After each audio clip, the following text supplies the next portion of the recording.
Classy guy. Whoa.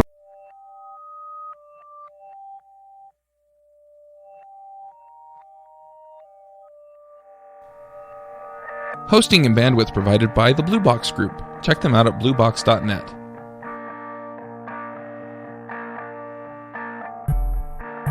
This episode is sponsored by Component One, makers of Widgmo. If you need stunning UI elements or awesome graphs and charts, then go to widgmo.com and check them out. Hello friends, welcome to JavaScript Jabber. This is episode number 43. Today we have Joe Eames. Howdy. Merrick Christensen.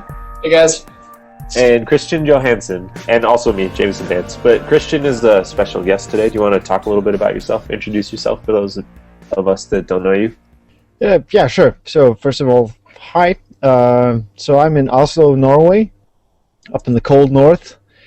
So I wrote a book about testing JavaScript a couple of years back called Test-Driven JavaScript Development. And I've done a few open source libraries. Perhaps the one that most people know about is Sinon.JS. And currently I work at Gitorious.org. So that's the brief introduction about me, I guess. Great. Awesome. Oh yeah, Chuck is gone today. He's at CES, I believe, so that's why I'm filling in for him. So I think we want to talk mainly about Sinon.JS today. Do you want to just give an overview of it? Sure. If I've never heard of Sinon.JS, what is it? So Sinon.JS is it's a stubbing and mocking library, which means that when you're writing automated tests for your JavaScript, Sinon provides a toolkit to help you test functions and callbacks and stuff like that to track how they're being used throughout the system. And then it also provides some utilities to test asynchronous stuff through timers, like set timeout and set interval and those kind of things. And it also has a fake XML HTTP request implementation. So it allows you to test your client-side JavaScript completely decoupled from the server, and it gives you an API to mimic the role of the server in your tests. So you can focus a test on how the client-side reacts to various kind of behavior from the server. So you talked about stubbing and mocking, and I think that means we have to get into the hairy discussion of the difference between stubs and mocks. Mm-hmm. And spies. And spies, yeah. So do you want to explain that a little bit? Sure, I can explain my take on it, because I know there are more than just mine. Sure. So I'm using the terminology pretty much like Martin Fowler did, and he has a famous article called Spies Are Not Mocks or something like that. So the basic principle implemented in Sinon is that a spy is a function that just records information about how it's being used. So if you call it, it sets a flag called, and it counts how many times it's been called, what kind of arguments you pass into it, and so on. And basically that's all it does. And then a stub builds upon that concept by allowing you to also control what it does. So you can create a stub, and then you get a function object that will record everything just like a spy, and then you can tell it to return certain values, or if it receives these arguments, then throw an exception, and so on. And then a mock builds upon that again, where you can also build in expectations. So you could tell the mock that, so if you call more than 2 times, throw an exception immediately. That's the rough cut of it, I think. That's interesting. I guess I misunderstood what stubs were. I thought stubs were just basic dumb things that you just specify like a dummy return value for a function or a dummy value for an object or something. Is there a technical name for that? Where you just say you need to pass in some dependency and you just always want it to return like 11. What do you call that? I call that a stub. Okay. Yeah, so you can. That's what I typically use the Sinon stubs for. But they also take on this. But they give you more than that. Yeah, so you can also ask them afterwards, like, will you call more than 3 times or whatever, because they just inherit the spy interface. Sure. Was there other mocking libraries that you used as kind of a starting point and a reference point for when you created Sinon, or did you just like forge off into the wilderness? Not really, because at some point I thought, hey, should I write a stubbing and mocking library? And I thought, no, we probably already have tons of those, so I'm not going to do that. then I started looking around, and there really wasn't any alternatives for JavaScript that were any good at the time. So as I was writing the book, I got kind of tired of repeating the same manual stubs all over the place. I was writing stubs and spies like manually, just the way they are in Sinon, and it just started like I extracted the basic stub creating function into a file that I started sharing around, and then I figured maybe we should make a library out of this. So apart from that, I've been using Mocha in Ruby. So I guess it was kind of inspired in part by that, but it's really a different kind of API, I think. Yeah. Yeah. So what background did you have and history did you have with testing, unit testing, and mocking this when you kind of embarked on this process? Yeah, mostly Ruby, but I've also done a lot of testing with JavaScript. So for stubs and stuff like that in JavaScript, I just always did that by hand because functions are easy to create with JavaScript, right? So I don't know. I've been testing JavaScript and Ruby for quite a few years before I started writing the library. I guess I started working on Sinon in 2010, maybe late 2009. So yeah, the experience is just working on various apps and writing tests for them with various kinds of test frameworks throughout the years. So you don't have any experience with a mocking library from a strictly typed language, like Java or something like that? No, actually not. I've written tests for Java, but I never used any of the mocking frameworks. Interesting.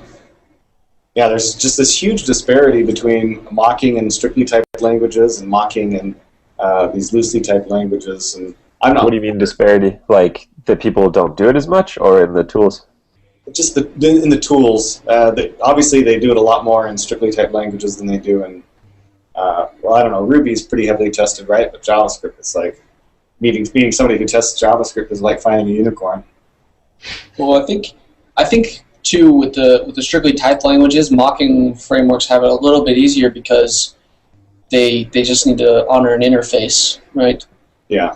Would you agree? Whereas in JavaScript, you kind of have to for in the properties and replace them accordingly, or the ones that are explicitly asked to stub. Right. Right. Is mocking in JavaScript pretty much like mocking in Ruby? I guess so. In some ways, actually, I think there's a difference because in JavaScript you have proper first-order functions, right? In Ruby, you typically always have classes and objects. So I think it's a little bit more involved to do mocking, at least for one-on-one function in Ruby. So yeah. Sinon only focuses on functions. So if you want to stub a whole object, there's a couple of tools for that, but really it encourages you to just make an object literal and define spies for the functions that is needed for the current test. Yeah, would you say Sinon.spy for that? The particular values? It depends on what you're using it for. If you needed any of the functions to call a callback or return a value, then you'll use a spy. If you don't need it to do anything, you use use a stub. And if you don't need it to do anything, then you use a spy. Okay, cool. So I have a question on just mocking and this style of testing in general. I haven't done a ton of it. I've kind of dabbled in it, and the little bit that I've done, it feels like I spend a lot of time re-implementing the code that I'm trying to test to make sure that everything's all stubbed out correctly. Does that mean I'm doing it wrong? Is that just like a hump I have to get over, or do you have any suggestions to avoid that feeling? It probably means that something's not the way it should be. Typically, the way I use Spies and Stubs is mostly to test the communication between objects or functions or whatever. So you're not really supposed to re-implement the logic. In some cases, I would think that you'll end up re-implementing logic if your test is too big. If you're trying to achieve too many things in a test. And the solution to that is to build smaller tests. focus on just one behavior at a time, and then use a really simple stub that forces your code through that path. That makes sense. Yeah. Yeah. So typically, like if you have some API that takes in a callback of some sort, then you can set up one test that says what happens if this callback returns the number 42, and the next test can be what happens if this function throws an error. But you have to split them up like that, because if you don't, then you'll end up, like you said, re-implementing logic within your tests. Sure. And, yeah, then you're not really testing anything. You just have a really elaborate way of doing the same code twice, and no way of knowing if it really works. Sure. So I'm kind of curious about the history of Sinon.JS. Once you published it, have you made a lot of changes and enhancements to it based on community feedback? Or did you end up kind of really getting it right from the beginning? I think I ended up getting it right enough.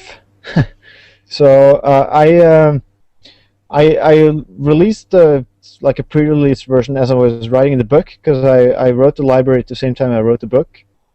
And then I decided that before this book is on sale, I have to get this thing into 1.0. And I want it to be stable because the API is briefly presented in the book, and I wanted it to not break. Like if you pick up the book, then the first week I would want the library to still work. So I spent a lot of time thinking about the design before I handed off the manuscript to the book. So I was kind of sure that I had what I wanted. And then I called it 1.0 right before the book came out, and now we're at 1.5, and there's been no breaking changes since 1.0. At least no intentional breakages. Yeah. Hooray, semantic versioning. Yeah, right. Semantic versioning for the win. And but there's been some additions after that, but mostly I've been pretty happy with it for a long time, so other people have added more to it during the last year than I did. I was just going to say it's cool to have that kind of good community involvement. Yeah, definitely. I'm very happy about that. I wanted to ask about the fake XHR thing. Do you just override the Windows XHR property and just give it something that has a compatible interface that you can listen on, or how does that work? Yeah.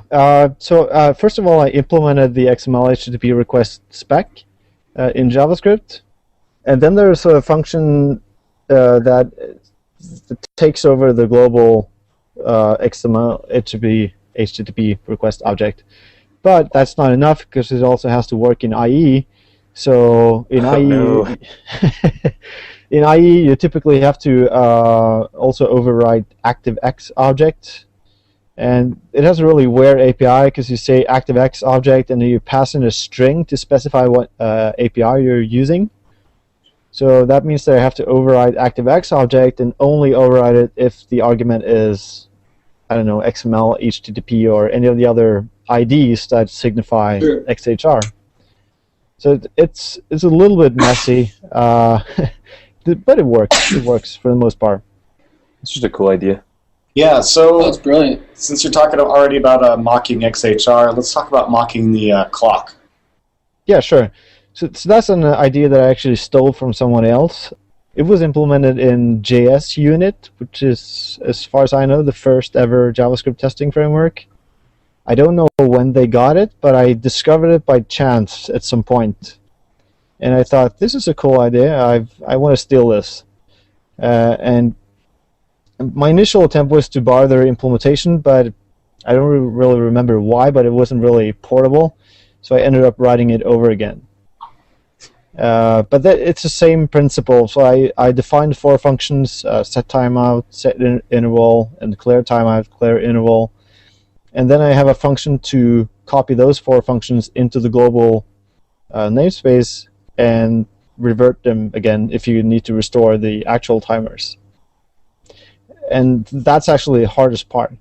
So for that to work properly in IE, you have to load 2 files, because it's really, really hard to make set timeout writable while still keeping a reference to the original function. Huh. Why is that? Do you know? If I'd known, I would have gladly explained, but I'm not really sure. So in IE, set timeout is not writable by default. So you cannot say window.setTimeout equals something else, but you can make a function declaration called setTimeout that will make it writable. But that will also lose the original reference to the function, and because the function declaration is hoisted, you lose it for good. So that's why we're using two files to get that to work. Oh, wow. Dang. Yeah, it's messy. That's crafty, though. So one of the things that I thought was coolest about mocking the clock was the ability to do it when dealing with date objects. Can you talk a little bit about that? Yeah, so that's same thing again. We're overriding the date object, and when you initialize the fake timers, you initialize it with a starting time, which defaults to just 0. And when you say clock.tick 1500, then it will call any callback schedule with set timeout within the next 1500 milliseconds, but then it will also update whatever date .now is. So if you create date objects, they will have the time corresponding to how much you tick the clock manually. Oh, that's really cool. So if you create a date and then you tick the clock 1500 milliseconds forward, and then create a new date object, they will be 1500 milliseconds apart. Wow. I haven't actually taken advantage of that, but I imagine that you found that to be really valuable. Yeah, I used it originally for one of the sample the code examples in the book, where I'm implementing like a long polling Ajax thing to do a chat application. And in the long polling implementation, the dates were kind of important for figuring out when to fire the next request and so on. And it also used date objects to kill requests after a certain amount of time, and yeah. So then I needed the date objects to behave properly. Sure. Cool. So since you mentioned the book again, can we talk a little bit about the book? I'd like to hear about, why you wrote it and the process of writing it, and what you learned from it, what interesting things you discovered about it. Yeah, so the why is actually the publisher contacted me, asked if I wanted to write a book. I guess I blogged a lot at the time, and then the publisher stumbled upon my blog, asked if I wanted to write a book, and I thought, yeah, I do. And so I set aside some time and started writing, and I knew it was going to be about testing because that was what I'd been writing about for like a year in advance. Anyway, so it's a topic that I've been very interested in, and the process, it's a lot of hard work. It takes a lot of time, and I learned a lot about what the book is about, because when you're writing about these things, you have to really do a deep dive to make sure you have every base covered, that you present things properly, everything's correct. I went over the ECMAScript spec several times while writing it to make sure that everything was technically correct, and it's really felt like a bit of a research project, even if the book is not very scientific or anything, but for me it was like felt like doing a lot of research and then sitting down, writing down some things, more research, editing, and then having an argument with my technical reviewers. Did you win by saying, "Hey, I'm the expert, I wrote the book"? Not really. But I had some excellent technical reviewers. Among them, I had Andrea Giammarchi. You may know him as Web Reflection on Twitter and other places. And he's a man of strong opinions. And he's also very, very smart. But we have some differences in how we prefer certain things. So we had some interesting arguments while I was working on the book.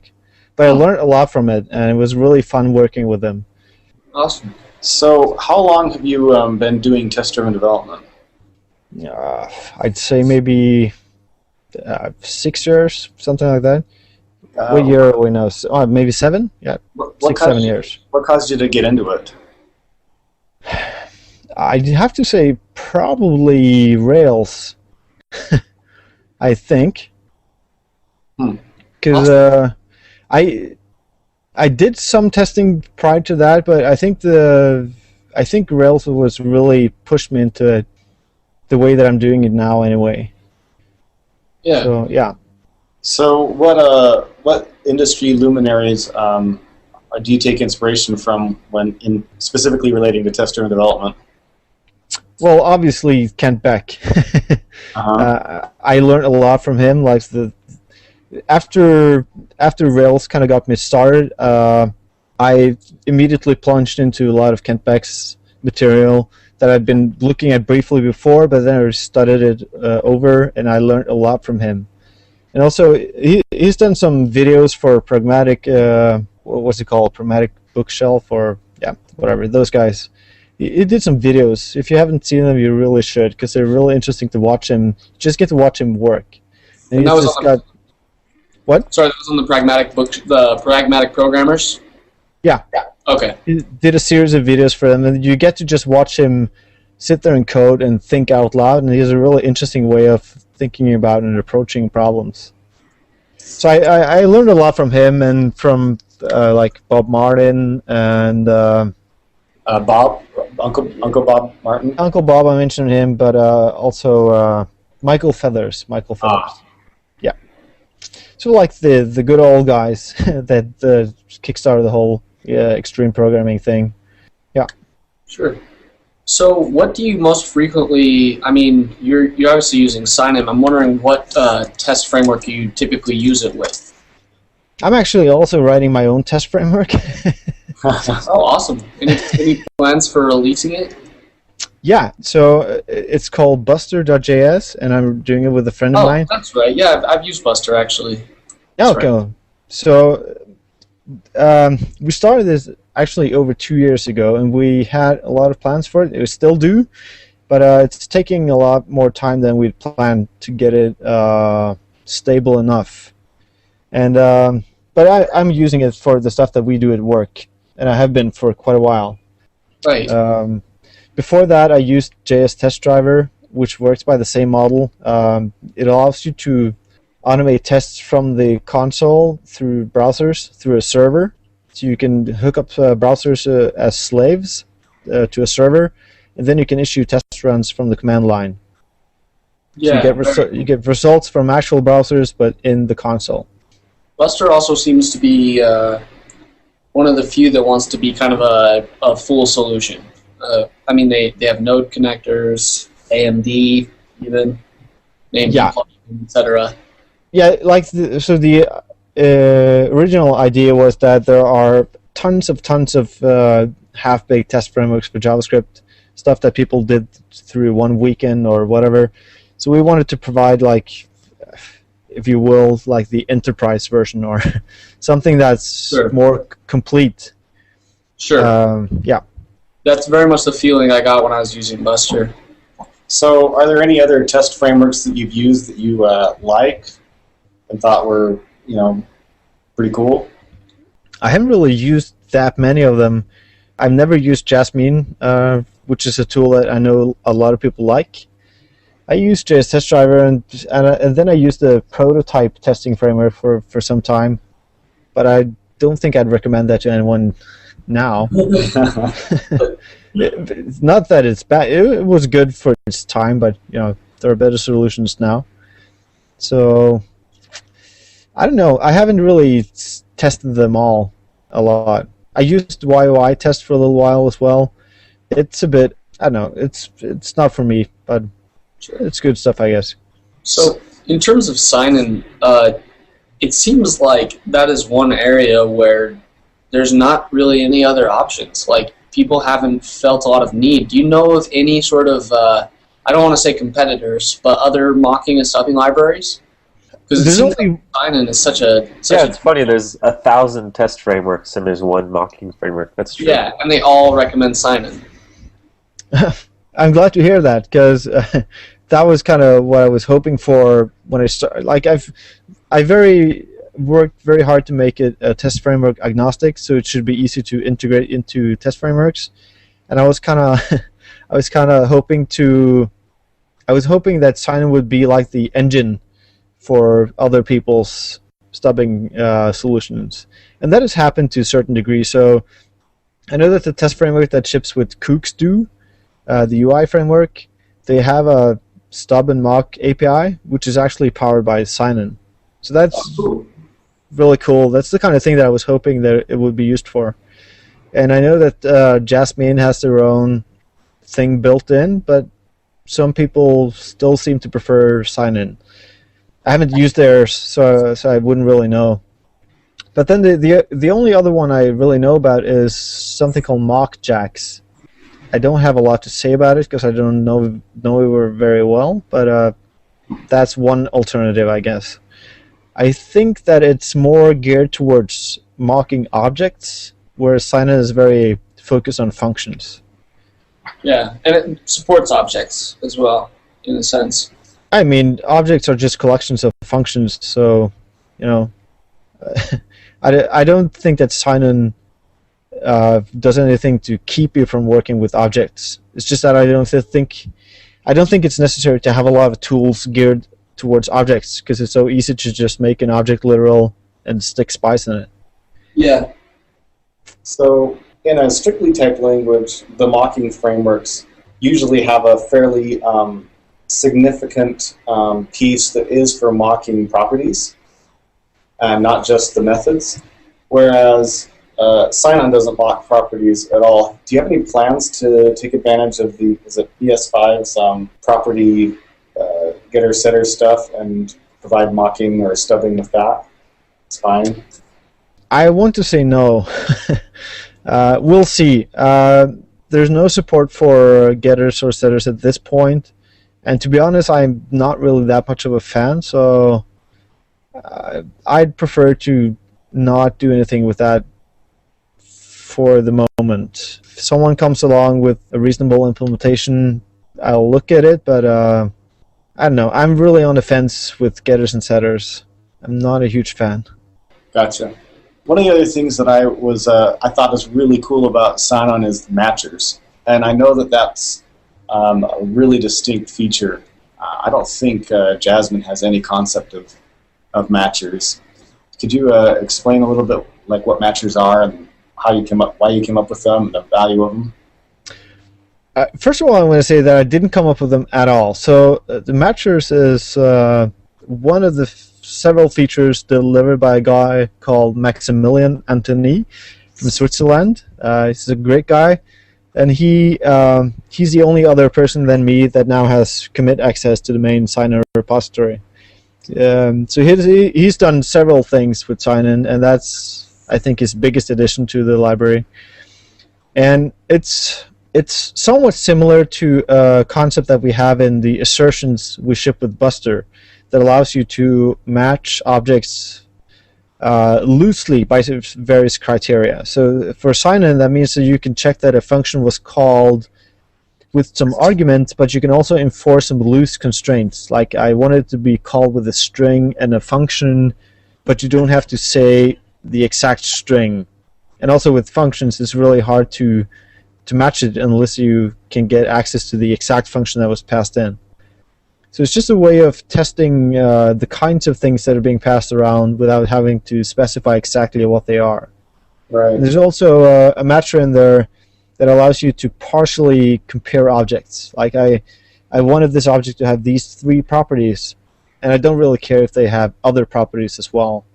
Oh, okay. I'm looking at the example here. That's what this first one is, where you're calling the Sinon.match and passing in an object that has an author property. So you're just saying, I don't care what it's called with as long as it's some object that has these properties? That's correct. Yeah. Oh, okay. That's cool. Yeah, and you can be vague, right? You can say that it just has to have these properties, but you don't care what the property values are, or you can actually specify that the properties have to have these values as well, right? Yeah. So, like, one of the places that I've been bitten a bunch before is verifying a call that came in with a callback, and I had access to the callback, but I ended up wrapping that callback in jQuery's proxy to make sure that it was bound correctly to the right context. And since that was happening somewhere else, I couldn't get access to the proxied function, only the interior function.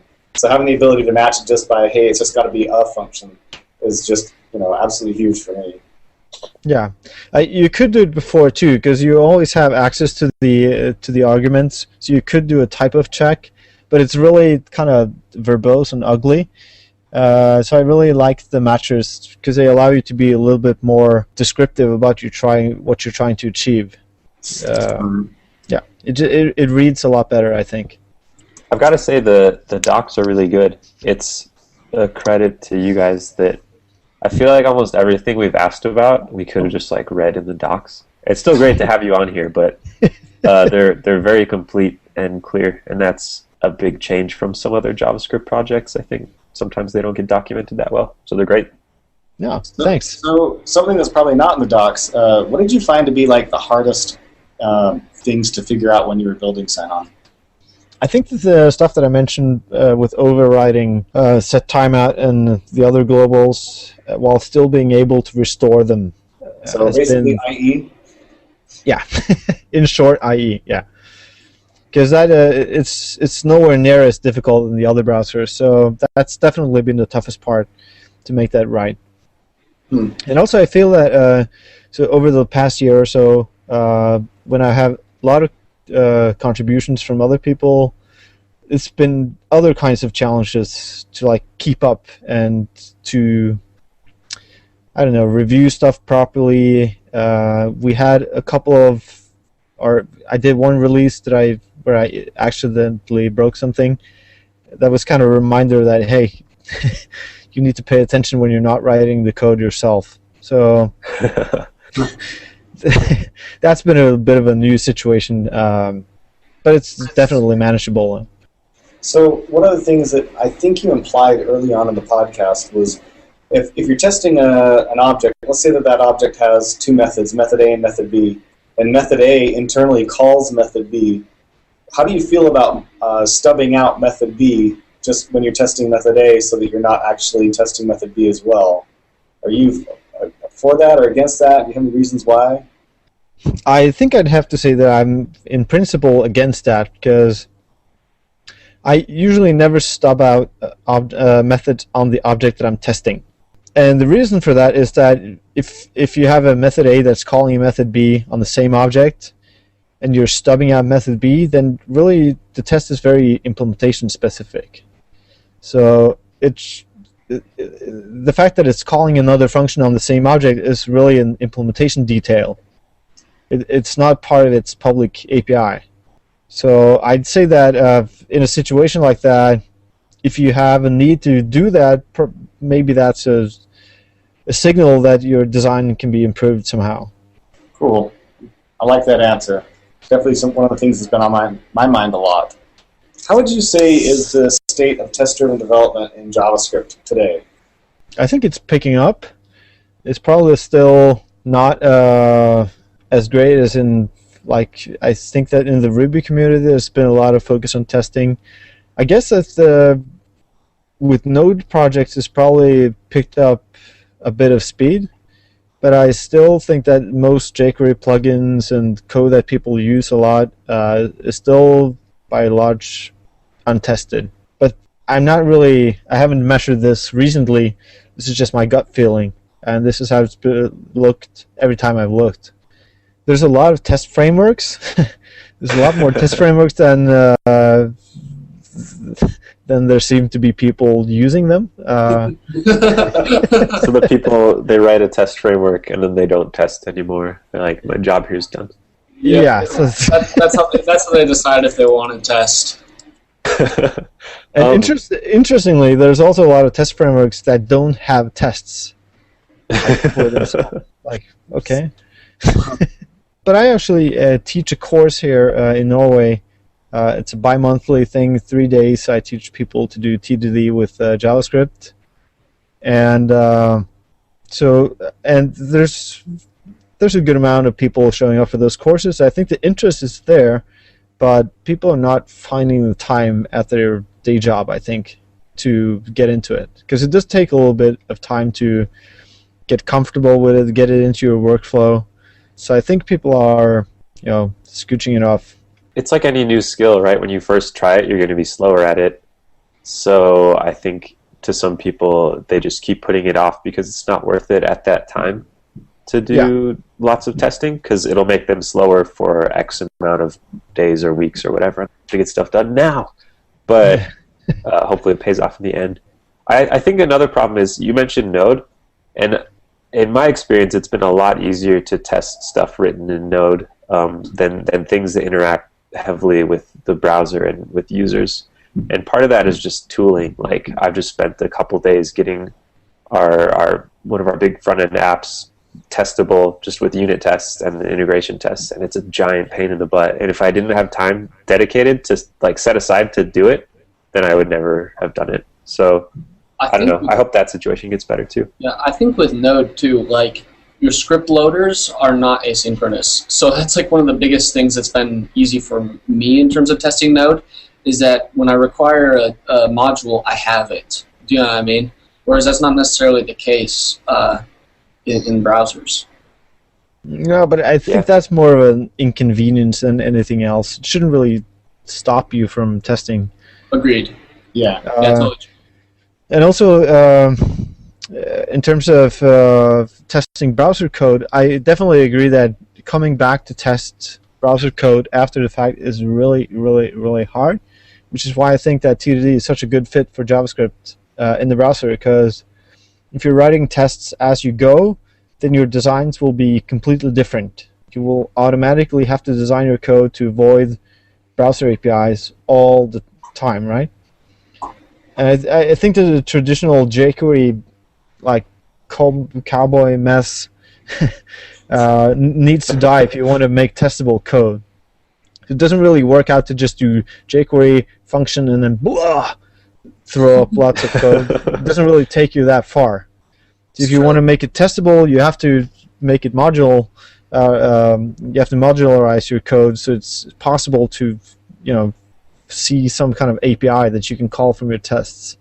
And that's where I think the biggest problem is today, is that people just don't apply abstractions to JavaScript at all. They just throw stuff together. An event handler here, some Ajax stuff, boom, boom, boom, here's my site. Let me just store all this state in the DOM. Yeah, right. Let's use data attributes and store lots of state in there. Oh my gosh.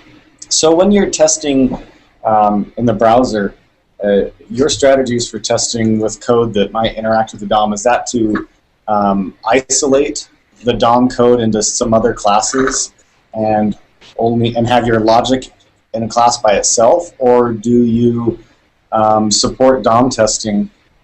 Do you actually test the methods that are interacting with the DOM? Yeah, sure. So I do both things, I think. I try to keep the DOM or the browser-specific parts contained to one area of the code, and then have as much as possible, or as much of the code base as possible free from browser APIs. And that's actually kind of easy if you have that thought in your head as you're writing the code. And then I also test the browser parts, but I try to at least make them so that they only work in memory. So if you have some kind of widget that you pass in the root node, and then it only works on the root node. Because then you can construct in-memory DOM elements, pass them in, and make sure that they've been manipulated the way you want. As opposed to having the module use CSS selectors to reach for stuff globally in the document and then merging that. Did that make any sense? Absolutely. Yeah. Yeah, it's funny. I think testing some of these MVC framework, like Backbone, lends itself really naturally to that, because it creates the element in memory first, so your rendering kind of sets up your DOM ahead of time. Yeah, definitely. Well, I guess we need to wrap this up, right, Jamison? Yep. Yeah, we're about at the time. So if you guys have any last things you want to say or ask, go for it. I just want to pipe in that I think that Sinon is possibly the biggest contribution to testing JavaScript that's been done in the industry. So I just want to thank you, because I think that's pretty awesome. I was totally Jones to have you on here. Oh, thanks a lot. It's very nice to hear. Yeah, I'll echo that sentiment. I've played around with a lot of testing frameworks, but Sinon is the one tool that's kind of followed me between them. Oh, glad to hear it. Yeah. All right, let's go to the picks. Joe, do you want to start us off? You bet. All right, so my first pick is going to be the movie Jack Reacher. I went and saw this last weekend, and they did a really good job. I understand that from like the book or something, Jack Reacher's supposed to be like this huge 6'8" guy, so Tom Cruise, a funny cast for that. But I really think they must have done a really good job of casting other really short actors. Because they gave him tall shoes or something. Maybe. I think the movie was awesome. I loved it. Great guy movie, good action, but also a really interesting kind of plot and mystery going on. And also, my other pick is going to be the game Torchlight II. I picked that up on Steam sale over the holiday weekend, and I've been playing that quite a bit. It's a lot like Diablo, a little bit more cartoony, but I think the implementation is even a little superior to Diablo's. I really like it. So that's going to be my second pick is Torchlight 2. Jack Reacher, it feels a little bit like Man Twilight. Just like this throwaway, like hilariously over-the-top action stuff. It's good stuff.